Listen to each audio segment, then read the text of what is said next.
De acordo com o último censo do IBGE, o Brasil tem mais de 45 milhões de pessoas com deficiência, aproximadamente 24% da população. No entanto, no mercado de trabalho, elas representam 0,9% do total de carteiras assinadas. O acesso à educação é garantido por lei, mas ainda é reduzido o número de pessoas com deficiência que conseguem chegar aos ensinos profissionalizante e superior. Para falar sobre a importância da inclusão para toda a sociedade, está no ar o Educação.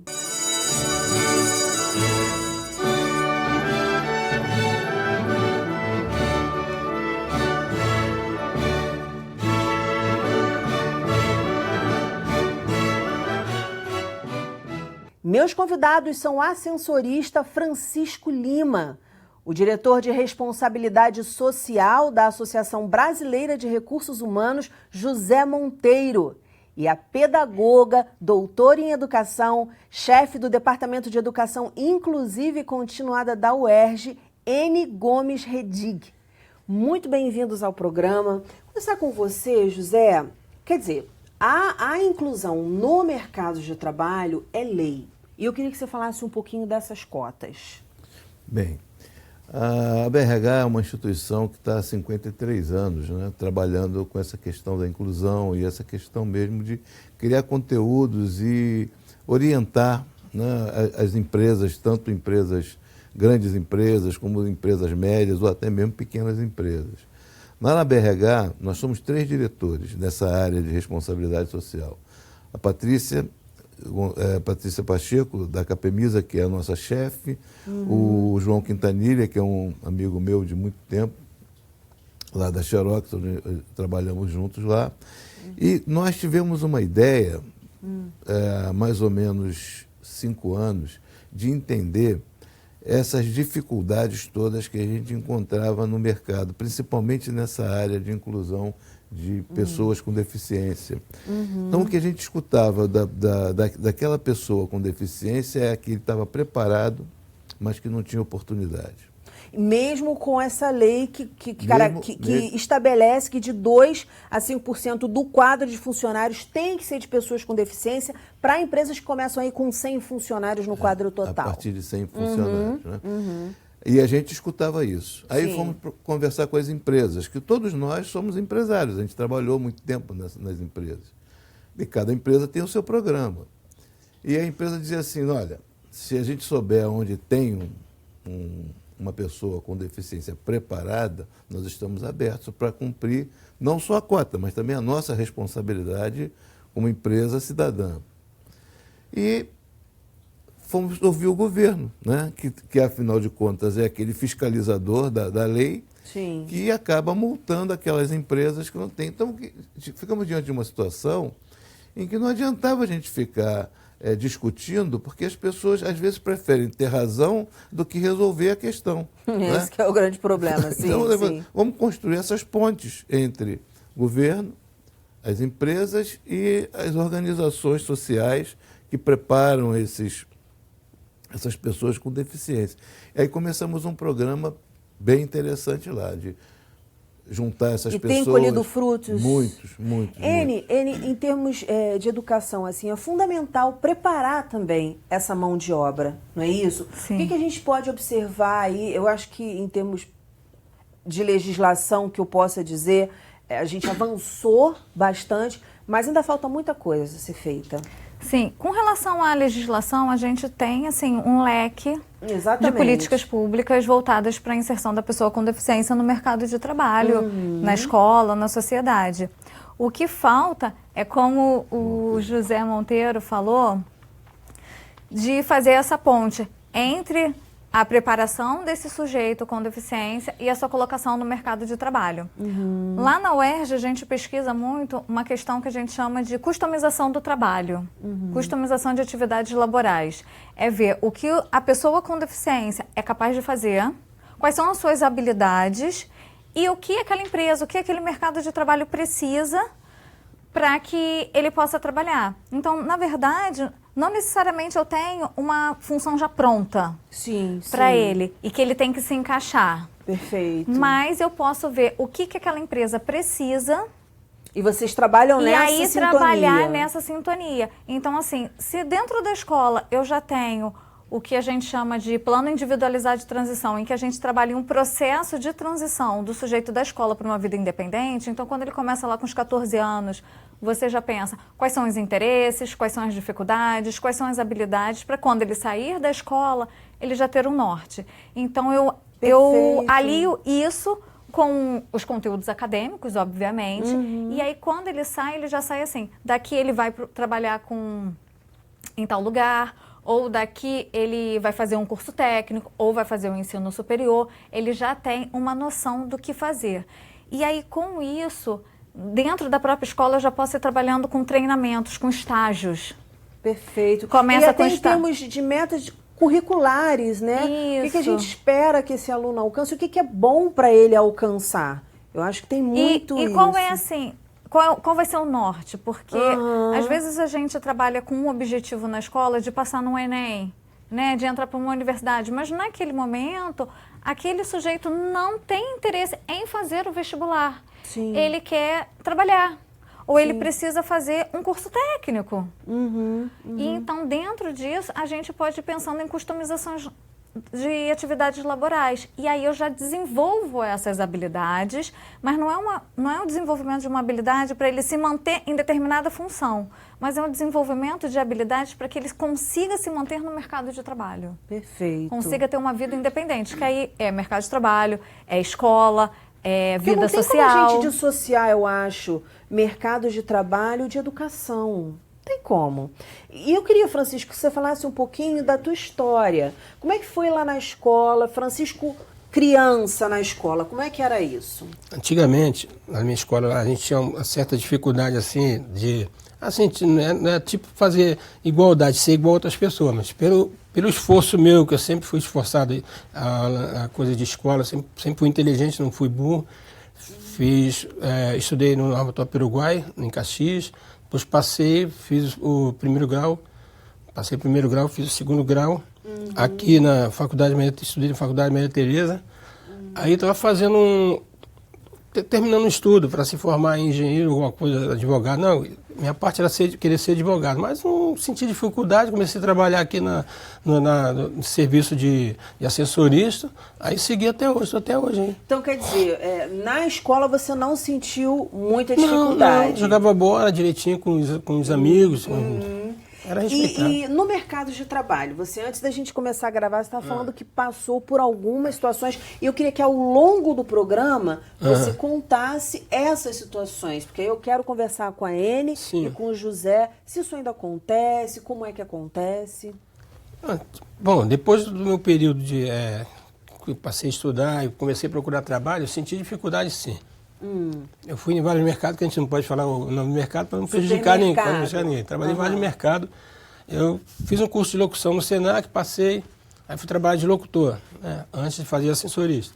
Aí fui trabalhar de locutor. Então, a gente era discriminado no mercado. Infelizmente, eu arrumei 3 empregos no mercado, que eu não vou falar o nome do mercado, mas o rapaz chegou para mim e falou, infelizmente não dá porque você é deficiente. Eu falei, mas não é todo mundo igual? Aí comecei a Mas o que ele dizia? Que você não podia o quê e por quê? Eu não podia trabalhar de locutor no mercado porque tinha que segurar as folhas com a mão, não sei o quê. Eu falei, eu seguro aqui para você. Peguei o microfone, segurava, falava bem, o pessoal gostava, o pessoal até me elogiava, mas o gerente do mercado falou para o dono que não podia porque era deficiente. Isso, José, você ainda percebe muito isso por parte de algumas empresas ou de muitas empresas? Como é que você pode mensurar isso pra gente? Quer dizer, algo que ele tinha um jeito de pegar o papel, tinha um jeito de pegar o microfone, não era nenhum problema na fala, ele é um cara super comunicativo, a gente está vendo aqui.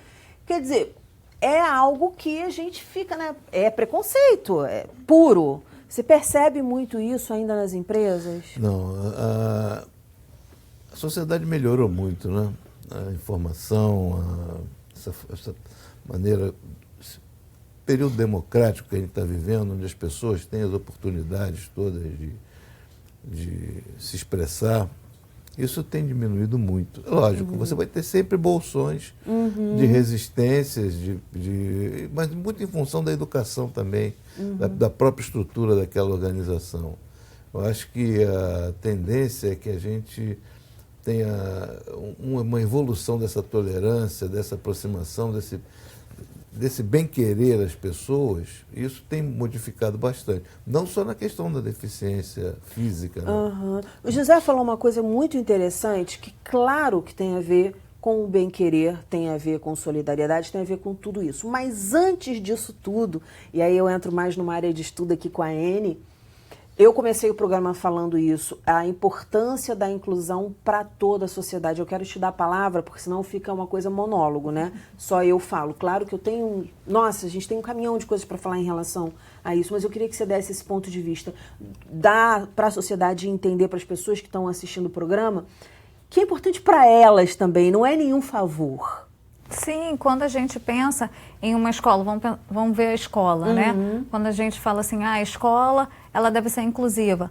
Não é só para as pessoas com deficiência, a gente tem que oferecer uma escola de qualidade para todos. E quando a gente fala todos, eu não estou discriminando quem entra nesse todos. Eu tenho que ter uma escola aberta para todo mundo. E todo mundo precisa aprender. Não vai para a escola para fazer amigos só. Você vai para a escola para aprender. Então, esse é o objetivo. Então, os professores, o grupo, né, pedagógico da escola precisa pensar quais são as estratégias que eu vou desenvolver para que todos os meus alunos dentro dessa sala aprendam. Porque cada um vai aprender de uma maneira diferente. Como o Francisco falou assim, eu sou inteligente, eu não era burro, né? Ninguém é burro na escola. Agora, qual é a forma que eu vou encontrar para ensinar esse aluno que está apresentando alguma dificuldade?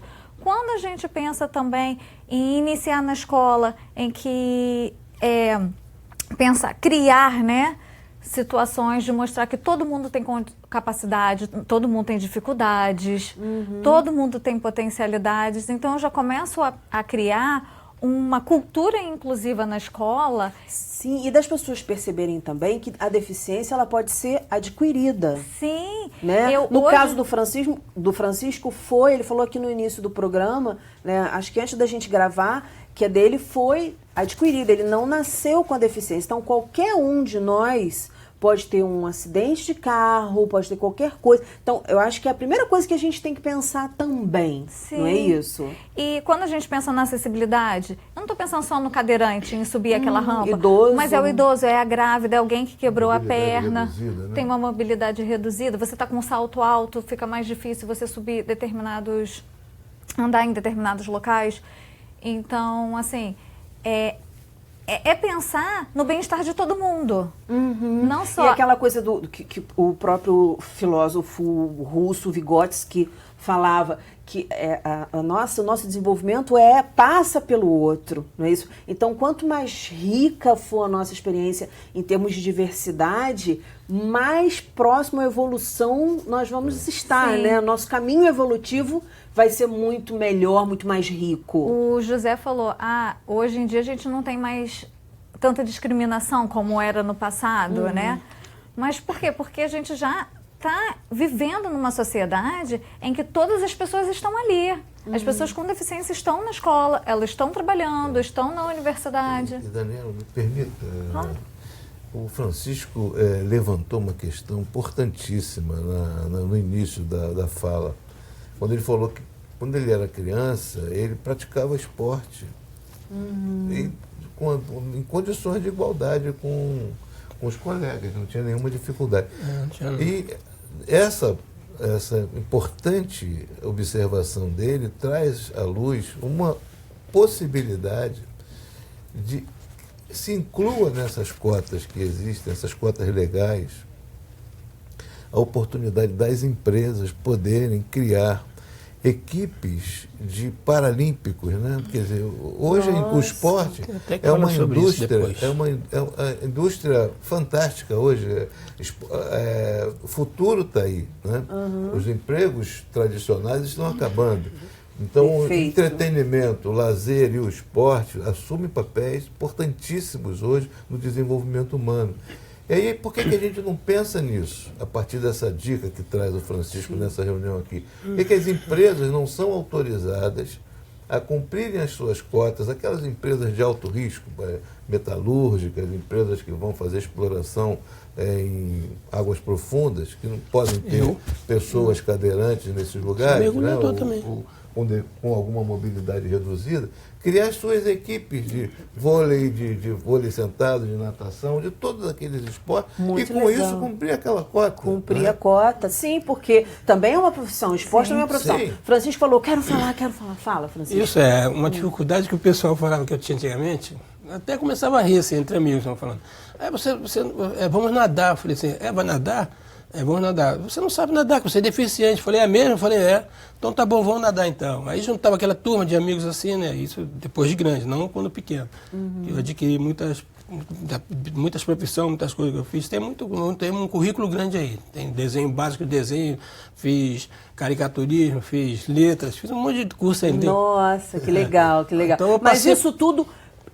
Antes de você continuar falando dessa questão do mergulho lá, de quando você era mais novo, essa questão de você fazer várias coisas, você acha que tem a ver com as dificuldades que você foi encontrando ao longo do caminho para exercer essas profissões, ou você já queria fazer um monte de coisas mesmo? Eu sempre fiz um monte de coisa, eu sempre mostrei a eles multitalentoso. Eu sempre mostrei a eles que eles não falam que você não pode. Eu falei, eu posso. Eu dirijo o carro, hoje em dia, dirijo qualquer carro. Se eu pegar qualquer carro, eu dirijo. Eu antigamente fui no Detran, logo uns tempos atrás, quando não teve essa lei, que hoje em dia a gente pode tirar a carteira de motorista, né, deficiente. Mas antigamente eu fui lá no Detran, o cara me desafiou lá. Era mais novo, tinha uns 20 e poucos anos. Aí, você não pode tirar a carteira não, cara. Você é deficiente, você não sabe nem dirigir. Eu falei, eu sei dirigir sim. Que quando eu tinha lá para os meus 12, 13, 14 anos, eu comecei a dirigir. Eu ia na mecânica dos parentes meus, entrava lá no meio lá. Entendeu? Aí comecei a dirigir carro e aprendi. Aí o cara falou que não, entra então. Eu entrei e mostrei a ele, peguei o carro, dei uma volta, dei um círculo no meio do Lagunas e Dourados em Caxias, que é um lugar que tem lá em Caxias. Quer dizer, você mostrou para ele. Mostrei que você dirigir sem usar nada automático. Eu encostei meu braço, dirigi, passei a marcha, fui, fiz melhor até do que ele. Ele ficou sem graça comigo. Como é que você faz isso, cara? Como é que você faz isso? Eu falei, cara, você me desafiou, eu mostrei a você que eu faço. Bom, passou um tempo, como eu estava falando há uns tempinho atrás, eu fui no mar, um grupo foram uns três amigos meus, bombeiro, profissional bom, e fui com umas 3 amigos, que meu ritmo lá, que me seguia, a gente sempre estava junto fazendo uma brincadeira, mostrando o que eles podiam fazer, eu não podia. Ele falou, você não vai mergulhar nessa pedra aí não? Eu falei, vou sim. Você vai até onde? Na Boa Viagem, em Niterói, tem uma ilha, não sei se vocês conhecem, chamada Boa Viagem. Tem a Praia da Flecha, no centro de Niterói. Aí essa ilha é um pouco, ela é bem longe, entendeu? O cara falou, você não vai até lá não. Eu falei, é mesmo? Fica olhando então aí. Eles ficaram nas pedras olhando, o bombeiro e mais 3 amigos. Mergulhei, que eu nado muito, eu gosto de nadar, eu adoro nadar. Mergulhei mesmo com a minha dificuldade, fui embora lá pra ilha, sozinho. Cadê ele, cara? Cadê ele? Ele morreu. Aí eles pegaram, eles foram nadando atrás de mim, quando foram ver, eu já estava lá na pedra, esperando eles já. Menos uma medalha de ouro. Eu falei pra eles, agora vocês ficam aqui que eu vou voltar. Pum, mergulhei e voltei. E eu tenho certeza que você ensinou muita coisa pra eles. Bota aí uns 200 e poucos metros aí. E a gente, como às vezes até educador, né, a gente tem que saber que o ser humano não é uma peça, né? Não encaixa aqui. Não encaixa. Se você tiver uma peça que não encaixa, não quebra-cabeça, não vai encaixar. A gente é plástico, a gente é elástico, a gente se desenvolve, a gente se supera. E é isso que o Francisco está falando aqui pra gente. A minha natação não era só um estilo, não. Eu mostrei a ele que eu tenho vários estilos. Eu nadei de costa e borboleta, ele ficou olhando pra minha cara abismado, depois eu nadei de frente. E tem mais uma coisa, fui por baixo d'água também, que eles não me viram, quando foram ver, eu já estava lá embaixo d'água. Tem que rir deles, eu mostro qualquer um. Se quiser ir à praia comigo, eu mostro. Mas vamos lá que você vai ver. Entendeu? Isso e outras coisas também que eles botavam dificuldade que o deficiente tem. Eu sempre mostrava eles ao contrário. Eu falei, não é assim não, é assim. E eles que eram deficientes por pensar ter certos padrões de pensamento. Aí subi em cima de árvore e falei, você não vai subir não, porque você é deficiente. Eu falei, Vamos subir em cima da árvore, quando vê, tava lá em cima, e aí? Mas isso tudo que o Francisco coloca são oportunidades. Não, mas é mesmo. A gente tem que oferecer oportunidades para as pessoas para que elas possam escolher. Eu quero nadar, eu quero jogar a bola. E sempre ter altas expectativas. Porque quando eu tenho altas expectativas, eu ofereço recursos, eu dou suporte, eu dou oportunidades para que aquela criança, para que aquele aluno possa escolher, decidir, participar do que ele deseja. Perfeito. Então, Ouvir, né? Ouvir. Se eu não tenho alta expectativa, eu falo, não ensino porque ele não vai aprender. Então, eu preciso cada vez mais acreditar que ele vai e proporcionar isso. Eu ficava bolado. Quando eles Agora, falavam que eu sabia fazer uma coisa, eu fazia. Uma coisa que eu queria te perguntar, Francisco, esse teu jeito de ser, de encarar a vida, de falar, não, você está achando que não? Eu vou lá e faço sim. Isso você aprendeu em casa? Tem a ver com a educação que você recebeu, de você ouvir, sei lá, da sua mãe, do seu pai, da pessoa que te criou? Não sei. A minha mãe, ela sempre fez natação. Engenheira não pode, que ela está com dificuldade, ela sempre fez natação. Meu pai era ex-policial também, e ele nadava e me ensinava. Caía pra dentro. Te tratava normalmente, dentro. como qualquer criança. Então, você vê, a educação, né, que a gente recebe, quer dizer, ele deixa em casa... Pelo que você está dizendo, você é uma criança como qualquer outra. Eu faço comida em casa, faço comida em casa, faço tudo em casa, sozinho. Uma expectativa que falou, né? Você estabeleceu feijão, uma arroz, expectativa, alta expectativa, normal, as pessoas cara, vão te responder aquela expectativa. Se você olha para aquela pessoa já com aquele olhar da depressão, a resposta vai ser essa. Né? Sim, então, sim. eu acho que está muito em função disso, da expectativa. Como que você faz, como é que vocês fazem lá para chegar junto a essas empresas que têm mais resistência ou que de repente pegam e colocam a pessoa com deficiência num cargo recebendo um salário menor? Como é que é feito esse trabalho lá, José? Da associação junto às empresas? A associação ela tem, como ela é composta de diretores e membros da área de recursos humanos que já tem uma experiência grande nessa área, o que a gente faz é aproveitar esses cases, né? Esses sucessos que a gente vai encontrando. No início, quando você perguntou como é que tem sido esses resultados, tem sido ótimos, porque a gente tem, vamos dizer assim, multiplicado esses exemplos. Eu gostaria até, se você me permitisse, de dar um exemplo. Claro, eu acho que é fundamental. Que eu acho que esse exemplo, assim, ele caracteriza, eu acho que a gente vai gostar de conhecer esse exemplo. É uma empresa aqui em Niterói, é uma empresa grande que sucedeu a Ampla, comprou a Ampla Enel, né? Eles foram convidados para apresentar o case de sucesso deles. Eles têm vários, mas naquele momento ali interessava para nós que eles levassem o case da inclusão da pessoa com deficiência. E na conversa com o diretor que foi lá apresentar, que eu estava mediando esse painel, eu falei, olha, muda esse negócio, você não vai falar nada do teu exemplo, vai falar só desse exemplo que você deu aqui agora. Porque esse exemplo, ele me falou o seguinte, ele não me falou só por falar, quer dizer, isso está acontecendo já há 3 anos. Suponha que a Enel esteja precisando de um engenheiro elétrico, né? Vai até o mercado e não encontra aquele engenheiro elétrico, mas há nas faculdades, engenheiros se formando com alguma deficiência e tal. O que faz a Enel? Ela vai lá, contrata aquele jovem, ainda em formação, e forma aquele jovem dentro de casa, para suprir aquela vaga. Olha, fantástico, isso porque ela mais participa como qualquer profissional, porque tem empresas que fazem isso mesmo. Isso seria a customização. Trainee. É a customização, eu pego o que ele tem e o que eu estou precisando. Isso é muito mais do que cumprir uma cota. Isso é a questão da responsabilidade social. Sim. Então, quer dizer, a BRH ela é muito rica nisso, né? Nós somos diretores que a gente, quando entra para a BRH, a gente não quer sair mais. Pode me encontrar lá na UERJ. A gente tem um perfil no Instagram chamado Café Inclusivo, que é uma proposta de fazer formação continuada de professores. Então, a gente promove eventos 2 vezes por semestre, de graça, lá na UERJ, temáticos. E, então, pode me contactar pelo perfil do Café Inclusivo ou pelo meu e-mail, me encontrando lá na UERJ. A gente tem várias pesquisas. Agora a gente está iniciando um sobre vivência universitária para jovens e adultos com deficiência intelectual e autismo. Legal. Para poder vivenciar um pouco o mundo universitário, para ver se é isso que quer, para ver, pensar quais profissões tem, o que deseja fazer, ou se quer ir trabalhar direto. Então a gente está desenvolvendo vários projetos de transição para a vida independente, formação de professores, então pode entrar em contato, que vai ser um prazer. Perfeito. Anne, muito obrigada. Parabéns pelo trabalho, José. Vamos continuar com esse trabalho aí, vamos falar mais vezes, que a gente tem pouco tempo, né? Acaba sendo pouco tempo. Até o ano 3000. Francisco, parabéns pelo profissional que você é. O Francisco trabalha aqui na LERJ. Trabalho de sensorista agora, tá beleza. Agora tá beleza. Que bom. O nosso programa fica por aqui. Na segunda-feira que vem tem muito mais às 9 horas da noite. Educação, se você não se envolver, não rola. Dias felizes, paz e até lá.